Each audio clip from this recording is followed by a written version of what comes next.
When you had 59 and you were trailing Draymond for that last three, why do you got to do Clay like that with his 60 and go for 62 there? Killer instinct. Yeah, I mean, it made so much sense that it was Draymond, knowing exactly what the situation was and knowing where I was at. For a hot second, I thought he wasn't going to look for me, but I shouldn't have never doubted it. He knew exactly where I was, and thankfully it went in.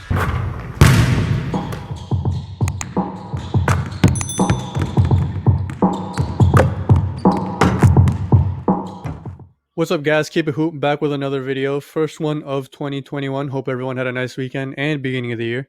Before we start, if you could subscribe, like, share, and comment, it'd be greatly appreciated. Also, check out our social media pages. Links are in the description below. If you could follow our Instagram, Twitter page, we will do so right back. We are trying to take this to the next level, so any kind of support is appreciated. So, Steph joined Kobe as the only player in history to go for 62 or more points in 36 minutes or less, and also became the second oldest player to score 60 in a game, also after Kobe. This was a big win for the Warriors, coming off of a blowout loss against these Blazers and struggling early on in the season so far. I'm sure you've all seen the memes, the pictures, and the videos of Curry looking dejected and having a towel over his head, and people are even saying that Curry sucks and needs a team. But he showed last night just how good he still is and that he isn't the problem. Now, before we get into why the Warriors have been so bad and why Curry doesn't really deserve the blame, let's just go over the game last night.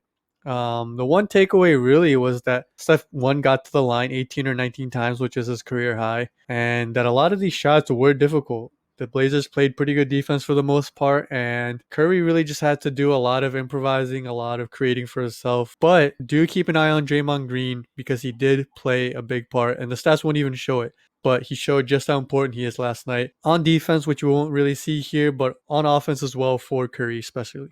All right, so the Warriors quickly go down 5-0, and it looks like they may be in for another early season blowout. He comes off a screen here, though. Nice give and go, open things up with a nice long two. So Draymond sets a screen here, and Curry ends up having to go ISO over Covington, who's still a really solid defender, and a tough finish over Nurkic, who's right at the rim. Comes over for the help defense. One thing you're going to see a lot is, again, Draymond trying to help Steph out, and that's something that the Warriors were missing when he was out. So Dre, again, actively looking for Steph. Has to go ISO here. Really tough shot over Dame, who plays really, really good defense. A tough look in transition here with guys draping all over him. He has three guys over him and a tough shot over Cantor, who is at the rim protecting it. This one was actually pretty bad defense by Cantor, who hedges and shows too early and then lets Dame get to the rim. Cantor was a bit late coming up to hedge this one, but not an easy shot to sprint off the screen and then rise on the spot like that. Tough shot, but a nice shot. Another tough finish and transition here. You can see Steph starting to get that emotion, playing with that emotion, and that's when he plays at his best, when he feels like the game is coming to him and he starts getting into that zone. He doesn't have the shimmy here, but when he really starts to feel that game coming to him, that's when you know you're in trouble. I think as Steph continues to get back to his normal self and puts up games like this, the defense will keep overreacting, opening up passing lanes like this, and James Wiseman, out of anyone else on that team, should really benefit. Broken play here, but because of his gravity, they stick to him at the three-point line. He makes a smart cut. Dre finds him. It's probably another pass that doesn't get through if Dre isn't playing. Tough pump fake and then shot here. Doesn't go for drawing the foul. Instead, just lets him go by. Still a contested shot. CJ plays pretty good defense there. Again, you're going to see Dre continue to look for Steph. Does a really nice move here, splitting the defense, but still a really tough finish over CJ McCollum. There's multiple help defenders rotating over. Draymond airballs this, but that's how you know it's one of your nights when the ball just happens to come to you. Gets the and one, adds to his free throw total, adds to his point total. Just a mean crossover here on Gary Trent. Snatches it back, leaves him in the dust. Gary Trent still gets off a decent contest, but man, just a really nice move there. I love seeing Dame take the challenge of guarding Steph on some of these plays, but a nice move in the floater, something he's always had in his bag. Trent is right up in his face, but hits him with the step back. Nice move at this point. I mean, he's feeling it. He's feeling like every shot's going, and that's how it usually is with him anyways, but it's on another level at this point, and over Trent, who's a good defender. This one ends up being a broken play, and after this, you're going to see how dejected CJ is right there, but I mean, again, you just know it's one of your nights when you see plays like this go your way. Just catches it, fires without hesitation, and he's in the zone. These last two threes is just classic Stephen Curry. The Curry we missed, the Curry you wanted to see. He's pulling from 30, 35, and there's nothing you can do with the defense. And the Warriors, once he gets in that zone, like Draymond here, they start screening for him, they start looking for him, and that's when he's at his best. That's when now an amazing game by Steph, an insane performance. It was fun to watch, and it was a pretty important game for the Warriors, despite it being early on in the season. But then, what is wrong with the Warriors, and how badly is Steph being held back by his team? Well, number one, it's the defense. They are the 4th worst defensive rating team in the NBA. They give up the 2nd most second chance points, and teams are shooting 40.6% from non-corner 3-point shots, which is 4th worst in the league. And they give up 30 of those a game, which is the 3rd most in the NBA. So the defense has just been abysmal. And the fact that these stats are worse than teams like the Nets and the Wizards, who have been so bad defensively, shows just how bad it is right now. And for those of you guys that, maybe didn't watch the Warriors when their dynasty started or just forgot, their defense is what really set them apart. Right, the NBA was adapting to this faster pace and this increased offensive play, and the Warriors were at the forefront of that. Right, they scored a lot of points, but when they really took off, and even from those Mark Jackson days, the defense was what set them apart. And it started with guys like Harrison Barnes, Iguodala, and Andrew Bogut. And even when KD came, their defense was really solid, right? And if they weren't top 5 in defensive efficiency, even when they slipped a bit, they were still hovering around 10 to 15. So their defense was solid, but right now it is just in shambles. Their defense looks really bad. And I think Draymond coming back should help with that. And Draymond being back should help on both sides of the ball. As we just saw some of the things he does for Steph on offense. But if you dig deeper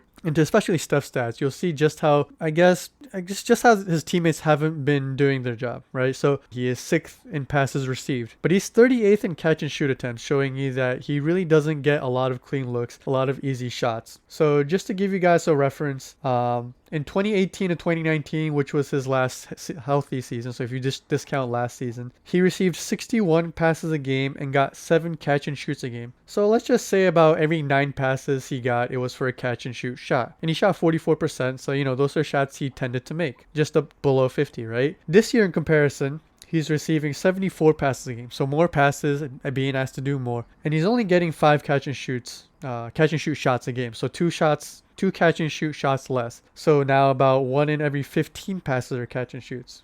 And then if you look at a lot of the early games, you can see that teammates were either throwing the ball away, turning it over, or just didn't see him when he was open. Now, a lot of these guys haven't played with Steph for long, and none of them have ever been regarded as a good passer. So again, that's where Draymond should help. But you can see even from the defensive stats and the passing stats that Curry just has to do more with less this year, right? Another thing is that Curry is averaging 6 assists, but he's averaging 14 potential assists by NBA.com standards, which means that he's getting guys plenty of open shots, and they just aren't converting. That number was 9 in the 18-19 season, so 9 potential assists. And this year, the 14 potential assists, that's 11th in the league, while the 6.2 assists he does average is 24th in the league. So a pretty big differential disparity in potential assists and assists he does get. Kelly Oubre going on that huge drought to start the season didn't help. Andrew Wiggins isn't a great catch and shoot shooter or a 3-point shooter in general. So those numbers are, might not even go up. But you can see, look, could Steph have played better to begin the season? Yes, but he is putting up very solid numbers. He's still the old Steph. He's still getting off shots. But look, he's going to need help offensively. And I think as Draymond works himself into game shape and he continues to play like the way he's done the last couple of nights, that should help Steph's efficiency a little bit more. I think as they get used to playing with Wiseman, they'll be able to kind of experiment a bit and then use him in different ways. If Oubre can be closer to the way he played in Phoenix, that should also help. I don't know if these numbers ever get to the 18-19 numbers. That's obviously with KD and Clay and all that, so it's hard to replicate those numbers, right? But it is, I think these numbers show you that, look, Steph's not the one to blame here. The defense has been atrocious, and look, you can point to some of the blame for Steph on the defensive end because he's never been a great defender, and that's something I'll agree with. He's never been a great defender, and he never will be. But offensively, I don't know, dude. He's playing really well. He showed last night again what he's capable of, and the blame needs to be on guys like Oubre, guys like, and Wiggins has been, to his credit, playing better, so I'll give him that. But guys like Bazemore off the bench, and Pascal has been playing well off the bench as well too, but he needs help offensively. And can Steph do more? Certainly, but I don't think he's really the one to be pointing the finger at or the one to be getting the blame right now. Thanks for watching, guys. That'll be it for today. And again, if you could subscribe, like, share, and comment, it'd be greatly appreciated. Check out our social media pages, links in the description below. Yeah, we're trying to take this to the next level again, so any kind of support, we'd appreciate it. And yeah, we'll see you guys soon. Thanks.